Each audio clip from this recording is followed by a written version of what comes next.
নমস্কার বন্ধুরা, সবাই কেমন আছেন? বনানী ইনসাইড আউটের আজকে একটা ছোট্ট ব্লগে আপনাদের সবাইকে স্বাগত জানাই। তো আজকের আমার ব্লগটা শুরু করলাম ঠিক 5:36 থেকে। তো আজকের ব্লগটা আমি কীরকম ড্রেস পরে মেয়ের সাথে কোথায় যাচ্ছি, আমার স্কিন কেয়ারের আমি কি ইউজ করি স্কিনের জন্য, বা আর কি করি, রাত অবধি কী করবো, সমস্ত ডিটেলসটাই আজকের ব্লগে আপনারা দেখতে পাবেন। তো চলুন শুরু করা যাক আজকের ব্লগ এই টাইম থেকে। তো বেরোনোর আগে আমি একটুখানি ফেস ওয়াশ করে নেব। তো এই প্ল্যামের ফেস ওয়াশটা আমি ইউজ করি। তো প্ল্যামের এই প্রোডাক্টটা কিন্তু আমার ভীষণ পছন্দ, আর খুব আমাকে উজ্জ্বলতাও দেয়, আর আমার স্কিনের সৌন্দর্যতাটাও বাড়িয়েছে। তবে বলবো না আমার খুব সুন্দরতা, তবু আমার কাছে ভালো, কোনো পিম্পল বা কোনো গোটা বা কোনো রকমভাবে কোনো কিছু আসে না, যার জন্য আমি প্ল্যামটা টোটালি ইউজ করি আর আমার ভীষণ পছন্দ। তো চলুন আমি টোটালি ফার্স্টে ফেস ওয়াশটা করে নিই, নিয়ে তারপরে আমি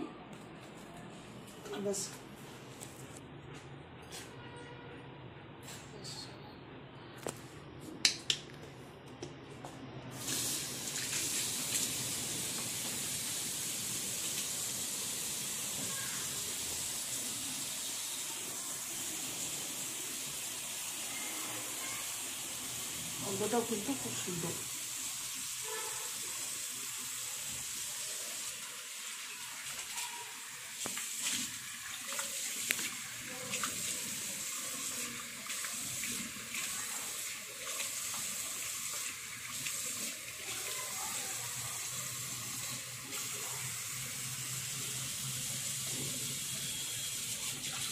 তো আমি সবসময় ফেস ওয়াশ করার পর টোনারটা ইউজ করি, আর সেই টোনারটাও কিন্তু আমার প্লামেরই। এটা অ্যাকচুয়াল অল স্কিনের জন্যই ব্যবহার করা যায় এই টোনারটা। তো আমি যখনই ফেস ওয়াশ করি, ফেস ওয়াশ করার পর টোনারটা ইউজ করে নিই, কারণ টোনারটা ইউজ করার পরে ফেস ওয়াশ করার পর দেখবেন স্কিনটা একটুখানি একটু টান টান করে বা একটু চিকচিক কেমন করে। তো এই টোনারটা লাগানোর পর কিন্তু স্কিনটা কিন্তু বেশ ভীষণ ফ্রেশ হয়, আর যে টান ভাবটা সেটা কিন্তু থাকে না। এটা কিন্তু অনেকটাই কিন্তু বেশ ভালো লাগছে, বেশ ফসা ফসা লাগছে, তাই না? তো চলুন এবার ড্রেস দেখাবো আমি কি ড্রেস পরছি, আর ড্রেস পরার পর আমার কেমন লাগছে সেটা দেখুন, আর অবশ্যই কিন্তু কমেন্ট বক্সে লিখবেন কিন্তু। তো চয়েস করেছি আজকে আমি এই ড্রেসটা পরবো বলে। অ্যাকচুয়াল এই ড্রেসটা পছন্দ আমার মেয়ের, তো বললাম আমি এটার সাথে এটা পরো, তোমাকে খুব ভালো লাগবে। তো পরছি, জন্য পরে দেখাই কেমন লাগে। অবশ্যই ভালো লাগলে আপনারা কমেন্টে আমাকে লিখবেন। এই যে ড্রেসটা পরেছি, দেখুন এবার লুকটা কেমন লাগছে। নো ডাউট মনে হচ্ছে ভালোই লাগছে। তো ম্যাচিং গ্লাস পরেও নিয়েছি আমি, ওয়াচ, আর এই হোয়াইট অ্যান্ড পিঙ্ক, টিপো পিঙ্ক। তো ফাইনালি ভালোই লাগছে, মনে হচ্ছে আপনাদের কাছে খুব ভালো লাগবে মনে হচ্ছে আমার, এটা আমার মাইন্ডে বলছে। যাই হোক, ভালো লাগবে। আবার বলছি একটা কমেন্ট। তো চলুন আমরা যাই, যেখানে যাবো সেখানে গিয়ে আবার দেখা হচ্ছে আপনাদের সাথে।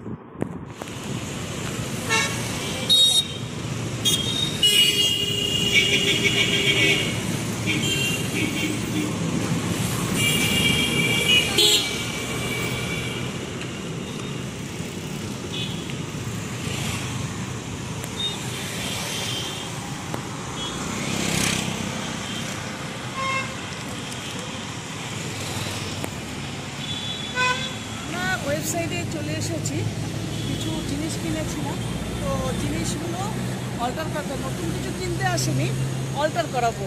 মেয়ের প্যান্টগুলো অল্টার করা হয়নি, তো অল্টার করাবো। আমারও একটা ড্রেস আছে অল্টার করাবো, তার জন্য এসে গেছি আজকে আমরা ওয়েবসাইটে। তো চলুন ভিতরে যাই, দেখি অল্টার করানো যায় কি না জানি না। তবে এক স্টাফ পেয়ে গেছি বাইরে, সে বাঙালি, সে বললো হ্যাঁ ম্যাডাম আছে টেলার এখনও পর্যন্ত। তো যাই টেলারের কাছে দিই, টেলার আজকে দেবে না কালকে দেবে জানি না। তো ভিতরে যাওয়ার পরে দেখা যাবে, জানা যাবে। তো চলুন আমরা ভিতরে যাই।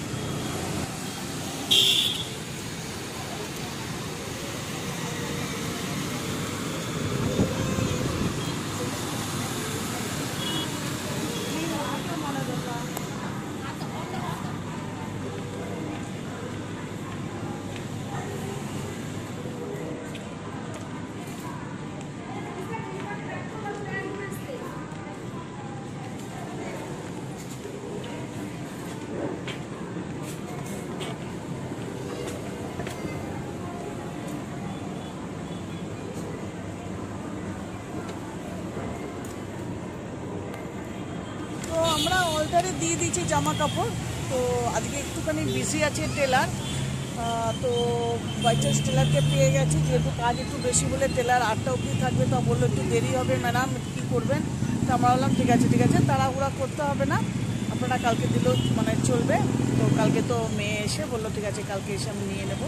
তো অল্টারে দেওয়া হয়ে গেছে, একটু ঘুরে ফিরে নিলাম নিয়ে এবার আমরা একটু বাইরে এসে একটু বসলাম, কারণ উপর নিচ করেছি একটু পাটা ব্যথা করছি। তো একটু ঘুরে নিই, বেশ সুন্দর হাওয়া দিচ্ছে বাইরে, বেশ ভালো লাগছে। একটু হাওয়া খাই, একটু বসে নিই, নিয়ে তারপরে আমরা একটু কিচ্ছু বিকেলে যেত একটু খিদে পাচ্ছে, মেয়েও বলছে খিদে পেয়েছে, মামি একটু মোমো খা চলবে? তা আমি বললাম এখান থেকে একটুখানি, এখানকার খাবার আমার কিন্তু ভীষণ ভালো লাগে, একটু ভেলপুরি পানিপুরি খাওয়ার জন্য। মেয়ে বললো ঠিক আছে একটু বসে নাও, নিয়ে তারপরে চলো আমরা যাই, গিয়ে একটু খাওয়া দাওয়া করে তারপরে আমরা বাড়ি ফিরবো। একটুখানি রেস্ট নিয়ে নিই, তারপরে আবার দেখা হচ্ছে আমাদের, কিছু খাবার খাবো সেখানে দোকানে, চলো সেখানে গিয়ে দেখা করি। মেয়ে আমার এগ ভুজিয়া বানাচ্ছে। আমরা ওখান থেকে ঘুরে টুরে আসার পর একটুখানি রেস্ট নিয়েছিলাম, রেস্ট নিয়ে তারপরে বললো মামি আজকে আর ভাত খেতে ইচ্ছা করছে না, তো একটুখানি এগ ভুজি বানাবো। আর তার সাথে কিনে নিয়ে এসেছিলাম আগের থেকেই মালাবার পরোটা। তো মালাবার পরোটাটা বানাবে, ফ্রাই করে নেবে, তো রেডি থাকে, শুধু একটু তেলে ফ্রাই করে নেবে তাওয়াতে। বাস আজকে রাতের ডিনার আমাদের এই হয়ে যাবে। অনেকদিন ধরে রুটি বা পরোটা খাইনি, তো যেহেতু পরোটাটা আছে ওই জন্য আর হাতে আর বানানো হলো না, এটাই আজকে ইউজ করা হবে। তো শুরু করে দিয়েছে রাতের ডিনার, রেডি, অলমোস্ট রেডি হয়ে গেছে, তাই তো? ইয়েস, একটু টমেটো দিয়েছি আম্মু? ইয়েস, পেঁয়াজ টমেটো, আচ্ছা, দিতে পারিনি, পেঁয়াজ টমেটো লঙ্কা এক ভুজি রেডি। রেডি, এবার আমাদের রাতের ডিনার রেডি। তার আগে আমরা দেবো গুচি লালি গুড্ডুকে খাবার, তারপর আমরা খাবো, তাই তো? ওদের খাওয়া কমপ্লিট হওয়ার পরেই আমাদের খাওয়া শুরু হবে। তো চলো তারপরে আবার রাতের ডিনারের পর দেখা করছি আবার আপনাদের সাথে।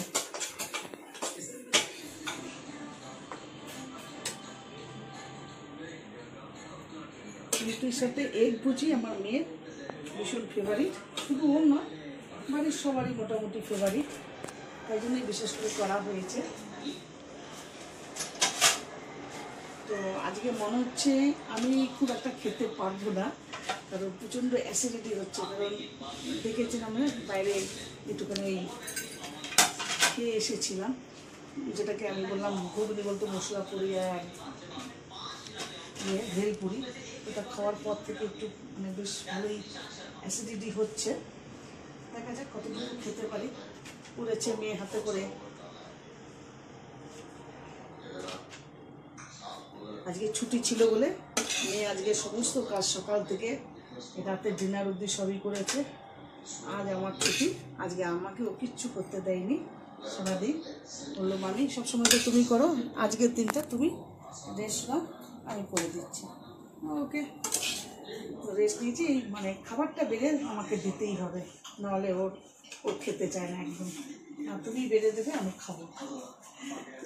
এটা ওর এখন থেকে আদত নেই, এটা ওর একদম ছোটোবেলার থেকে, যবে থেকে ও রান্নাবান্না শিখেছে, করতে পারে এ করে, তখন থেকে ছোটোবেলা তো আমার হাতে ছাড়া রান্না খেতেই না, যতই হতো। স্কুল কলেজে যাওয়ার টাইমও আমাকে করে দিতে হতো, এখনও আদত আছে। খাইয়ে আর তো খাইয়ে দিয়ে বললে একেবারে এক পায়ে একেবারে আনন্দে নাচা শুরু করে দেয়। স্বাভাবিক, সবারই বাচ্চা কাচ্চা এটা হতেই পারে, মায়ের হাতে খেতে ভালোবাসে। আর আমার মেয়ে একটু এক্সট্রা অর্ডিনারি, একটু বেশি ভালোবাসে।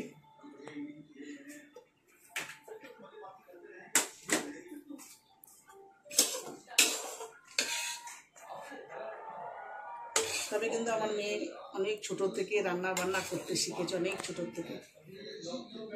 থেকে ওর খুব ইন্টারেস্ট রান্নার প্রতি, যার জন্য ও অনেক ছোট থেকেই ও রান্না বান্না করে, খুব ভালো না পারুক অন্তত অমলেট, তারপরে আলু ফ্রাই, বেগুন খেতে ভীষণ ভালোবাসে, বেগুন পটল এগুলো করতে পারে মোটামুটি। এখন একটু মাছটা, চিকেনটা তো অপূর্ব বানায়, তবে এখন একটু মাছটা রান্না করতে শিখেছে, করে ঠিকঠাক, এমন কোনো অসুবিধা হয় না। আগে গেলে আরও শিখবে, শিখতে হবে, মেয়ে তো। তো চলুন, আজকের আমার প্লেট, সবার প্লেট রেডি হয়ে গেছে। তো আজকের ব্লগ আজকে আমি এখানেই শেষ করতে চাই। গুড নাইট বলি, সবাই সুস্থ থাকবেন, ভালো থাকবেন। আগামীকাল আবার একটা ছোট্ট ব্লগ নিয়ে আপনাদের সামনে আমি হাজির হব। আর আশা রাখি আপনারা সবাই কমেন্ট বক্সে আজকে আমার ভিডিওটা কেমন লাগলো অবশ্যই একটা কমেন্ট লিখবে। আর যে যেখান থেকে দেখছেন আমার ভিডিওটা অবশ্যই একটা সাবস্ক্রাইব করে দেবেন আর পাশে থাকা বেল আইকন ক্লিক করে দেবেন, তাহলে আপনাদের কাছে আমার ভিডিও নোটিফিকেশন যাবে। চলুন টাটা, সবাই ভালো থাকবেন, বাই বাই, গুড নাইট।